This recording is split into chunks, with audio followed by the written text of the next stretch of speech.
राम राम जी। हम सब सुख प्राप्त करना चाहते हैं और हम सब ये चाहते हैं कि दुख हमारे जीवन से सदा के लिए दूर हो जाए। ये दो चीज़ें इस संसार का प्रत्येक व्यक्ति चाहता है, लेकिन कभी आपने ये सोचा है कि ये दुख आता कहाँ से है? अगर गहराई से इस दुख का हम विश्लेषण करें, हमारे विचारों से ही दुख आता है। विचारों से कैसे आता है? जैसे हमारा अपमान किसी ने कर दिया, उसने तो एक बार हमें अपशब्द कहा और हम मान लीजिए कि कमज़ोर थे, उसके आगे वो शक्तिशाली था। अगर हम बोलते तो वो दो चार और अपशब्द कह देता, हमने चुप करके सहना ही उचित समझा और फिर आगे। लेकिन अगर हम उस विचार को बार बार अपने मन में दोहरा रहे हैं, जितनी बार दोहराते हैं उतना ही दुखी हो रहे हैं। तो अगर हम ये सोच लेते कि वो तो है ही पागल, उसका तो दिमाग ख़राब है, वो तो ऐसे ही बोलता रहता है, बोल दिया तो बोल दिया, कोई बात नहीं। तो अगर इस विचारधारा को हम अपनाएं तो उस सिचुएशन से हम जल्दी ही बाहर आ सकते हैं। लेकिन अगर हम ये सोचते हैं उसने कैसे बोल दिया, सबके सामने बोल दिया, मेरी तो इंसल्ट हो गई, मुझे तो अपमान का सामना करना पड़ा, ये क्यों हो गया, ये कैसे हो गया। जितना हम उस बुरी घटना को याद करेंगे उतना ही हमारा मन दुखी होगा। तो ये जो दुख है हमारी यादों में रहता है और सुख भी हमारी यादों में रहता है।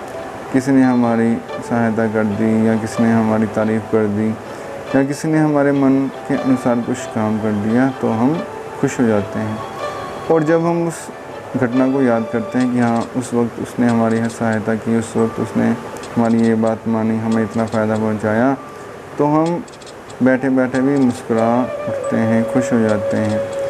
तो ये खुशी भी हमारे विचारों में ही बैठी हुई है।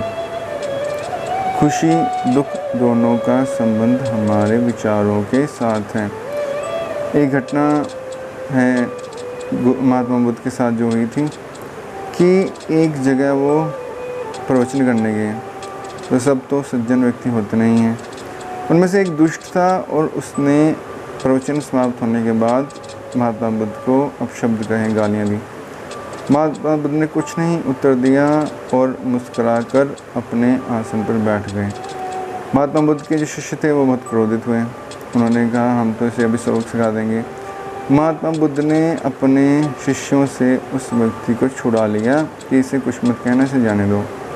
वो चला गया, लेकिन घर जाने के बाद उसे पश्चाताप हुआ कि जिस व्यक्ति को मैंने अपशब्द कहे उस व्यक्ति ने ही मुझे पिटने से बचाया और कोई मुझे उत्तर भी नहीं दिया, कोई मुझे श्राप भी नहीं दिया, बद्दुआ नहीं दी।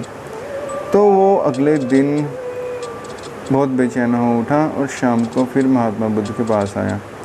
शिष्यों ने तो सोचा कि अब ये दोबारा अपशब्द कहेगा, अब तो इसे छोड़ेंगे नहीं, लेकिन वो जाते ही सीधा महात्मा बुद्ध के चरणों में गिर पड़ा। महात्मा बुद्ध ने कहा हाँ क्या बात है, आप गिर क्यों पड़े? तो उसने कहा कल जो मैंने आपको अपशब्द कहे थे उसके लिए मैं बहुत शर्मिंदा हूँ, मुझे कृपया क्षमा कर दें। ये सुनकर शिष्य तो बड़े हैरान हो गए। महात्मा बुद्ध फिर मुस्कुराए, उन्होंने कहा मुझे तो वो याद भी नहीं, तुम अभी भी उसको याद कर रहे हो, उसको छोड़ दो और जो शिक्षा मैं अपने प्रवचनों में देता हूँ उस पर चलने का अभ्यास शुरू करो, ध्यान साधना करो और अच्छे कर्म करो।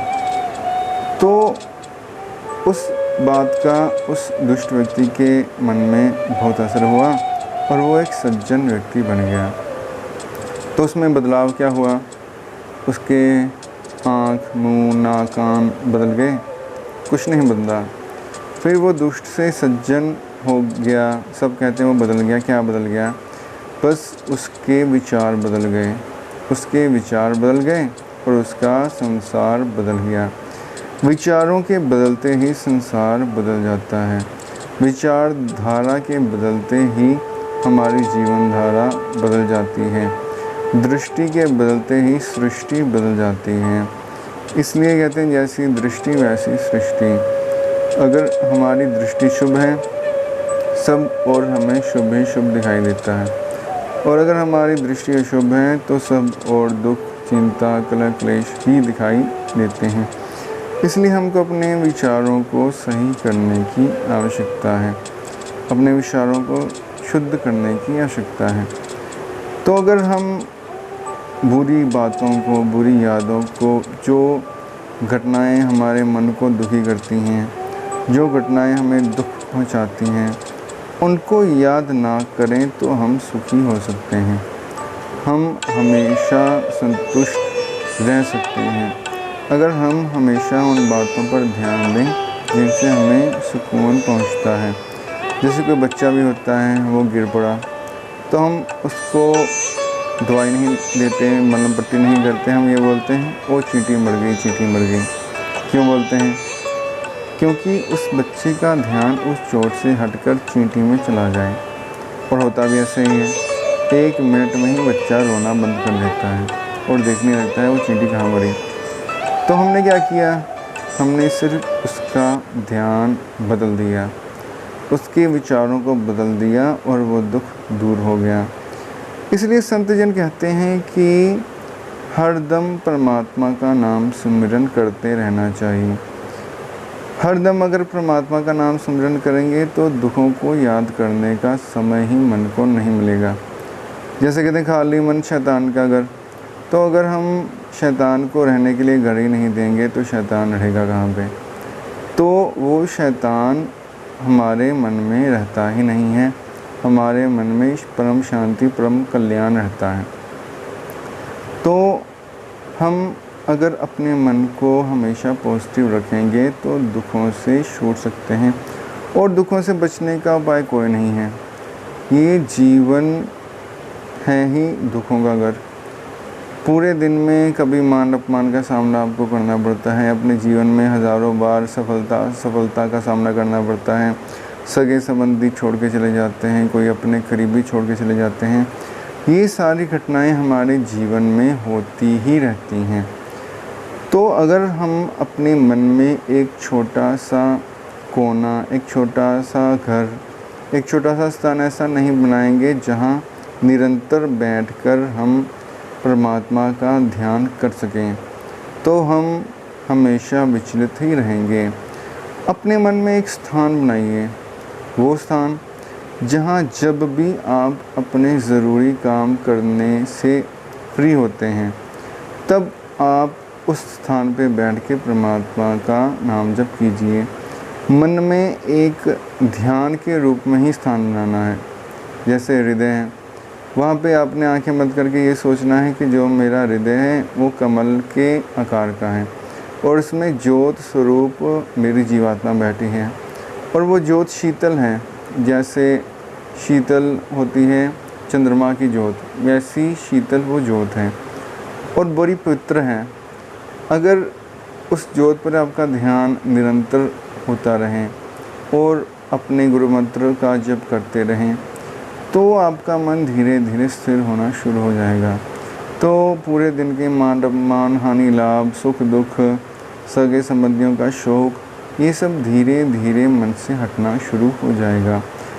लेकिन इसका अभ्यास आपको करना पड़ेगा। जैसे कृष्ण जी से पूछा अर्जुन ने कि मन को वश में करना तो बड़ा कठिन है माधव।